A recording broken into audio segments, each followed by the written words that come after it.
Luke chapter 15.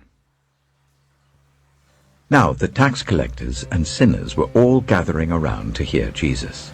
But the Pharisees and the teachers of the law muttered, "This man welcomes sinners and eats with them." Then Jesus told them this parable. Suppose one of you has 100 sheep and loses one of them. Doesn't he leave the 99 in the open country and go after the lost sheep until he finds it? And when he finds it, he joyfully puts it on his shoulders and goes home. Then he calls his friends and neighbors together and says, "Rejoice with me, I found my lost sheep."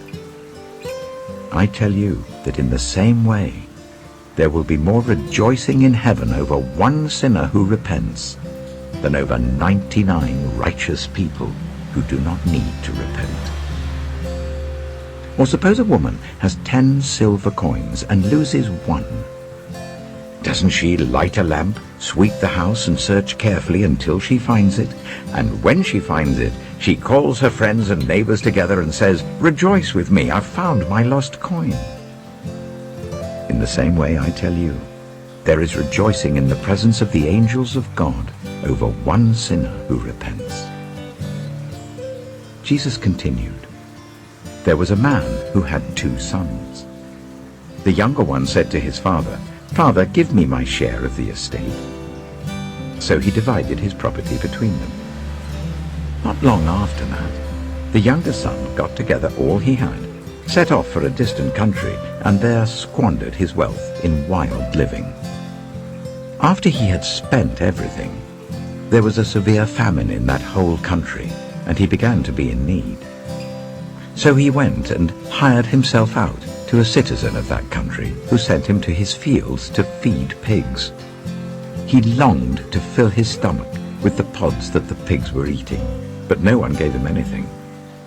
When he came to his senses, he said, 'How many of my father's hired servants have food to spare? And here I am, starving to death. I will set out and go back to my father and say to him, Father, I have sinned against heaven and against you. I am no longer worthy to be called your son. Make me like one of your hired servants.'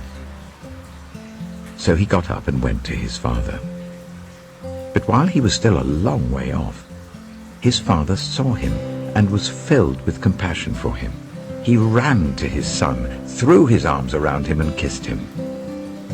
The son said to him, 'Father, I have sinned against heaven and against you. I am no longer worthy to be called your son.' But the father said to his servants, 'Quick, bring the best robe and put it on him. Put a ring on his finger and sandals on his feet. Bring the fattened calf and kill it. Let's have a feast and celebrate. For this son of mine was dead and is alive again. He was lost and is found.' So they began to celebrate. Meanwhile, the older son was in the field. When he came near the house, he heard music and dancing. So he called one of the servants and asked him what was going on. 'Your brother has come,' he replied, 'and your father has killed the fattened calf, because he has him back safe and sound.' The older brother became angry and refused to go in. So his father went out and pleaded with him. But he answered his father, 'Look, all these years I've been slaving for you and never disobeyed your orders. Yet you never gave me even a young goat so I could celebrate with my friends. But when this son of yours, who has squandered your property with prostitutes, comes home, you killed the fattened calf for him.' 'My son,' the father said, 'you are always with me, and everything I have is yours.